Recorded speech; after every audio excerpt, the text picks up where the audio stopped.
This warning in effect until 5:45 p.m. Expecting winds up to 60 miles per hour and some small hail associated with this severe thunderstorm. So Bald Head Island, Southport, Oak Island really taking a hit right now in terms of rain and in terms of wind. Wrapping in around Pender County, up to 2 inches of rain per hour. And this is on top of places that have already seen a foot of rain.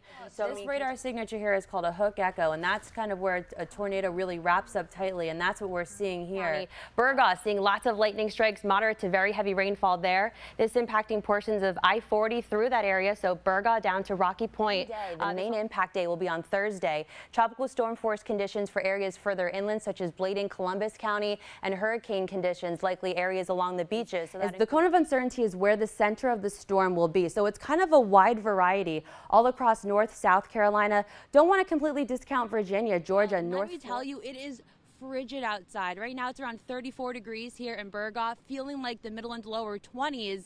So you factor that in with all this moisture that's on the ground, you betcha you're going to see some slick spots late tonight and early tomorrow morning. We'd love to hear it. You are our eyes out there. If you see anything, be sure to let us know. And in terms of the difference between sleet and freezing rain is rain that freezes when it hits the surface. We're not expecting that in this typical situation here. If you hear any sleet, we say sleet makes a beat. It's that ticking noise. So if you hear already at a record-breaking rainfall amount this year at 97.67 inches.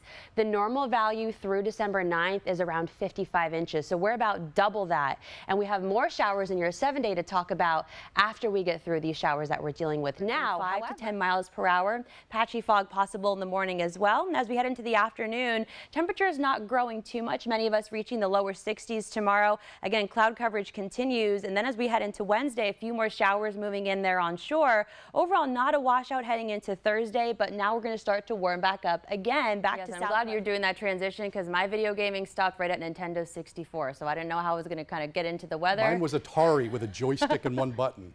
Nintendo 64 all the way with Mario Kart. That was the thing to do. These days, who knows? It's limitless of what they're doing today. Not my expertise, but here's my expertise here, meteorology and your weather forecast moving forward. Transitioning now to what to expect over the next couple of days. Going to start off with your cloud feature radar model. Had a front move through earlier today.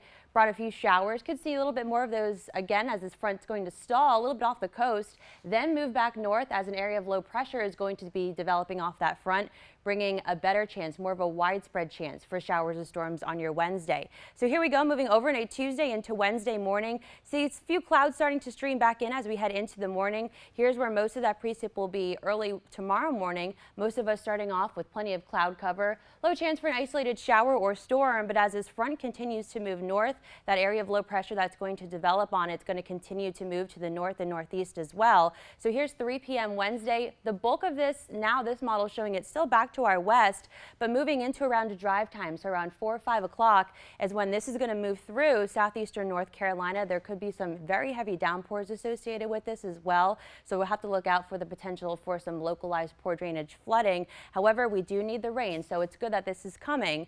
By Thursday morning, most of this has moved out of the area. We're left with some cloud cover too. But as we move into the afternoon, things will start to break up. And from there on out, we'll start to turn drier and hotter too as we head into your weekend. Here's your radar loop from the past 5-6 hours or so as that front moves through, now offshore. Lingering shower or two right now across the Cape Fear region, but nothing really sticking out to us across the area. And further verifying that too as we get you outside from our New Earth Motors First Alert Sky Camera Network. Rachel Beach on your left-hand side, starting to see some breaks in the clouds there. Lots of folks out on the beaches right now enjoying the dry time. Elizabethtown on your right-hand side, still seeing some clouds there. A little bit of a breeze too, swaying through the trees along the street. However, temperatures you've noticed today cooler than yesterday thanks to that cold front that had worked through. Right now, most of us sitting in the middle upper 70s, near 80 right in North Myrtle Beach. Port City, you're checking in at 77, Elizabethtown 76. So most of us seeing a difference in those temperatures, or actually look at those 24 hours ago. Notice anywhere from 3 to nearly 11 degrees cooler thanks to that cold front that worked through. And we are expecting some cooler temperatures tomorrow. Again, few showers showers and storms associated with that as well. But then we will be trending much drier and hotter as we get into the weekend.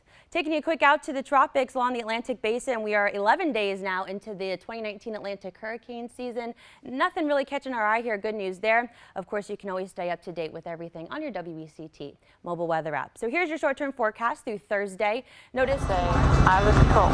I have the controls. Put a little bit left. Easy. I see how sensitive it is very now. Sensitive, okay? So let's try to make a left turn here at the beach. We'll just kind of follow the beach if we can here. Okay. So just look over to the left.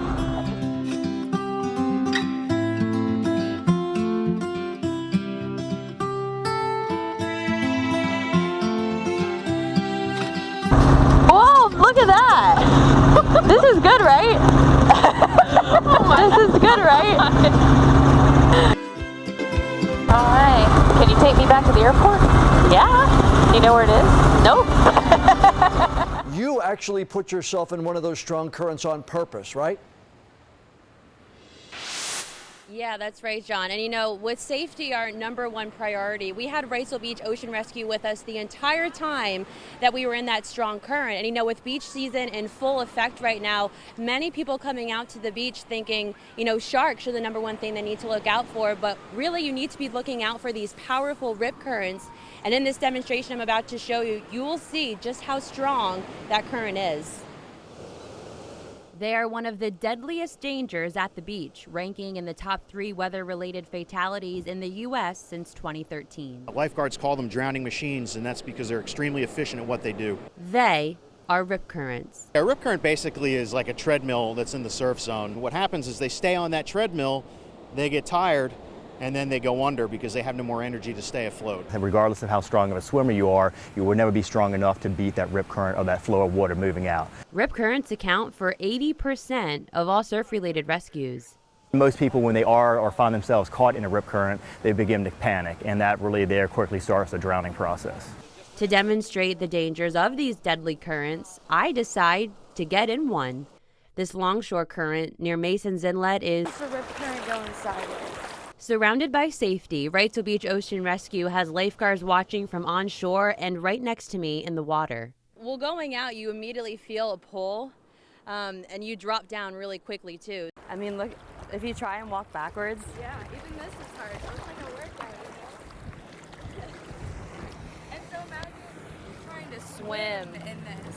And Even so walking against yeah, it. this is going sideways right now.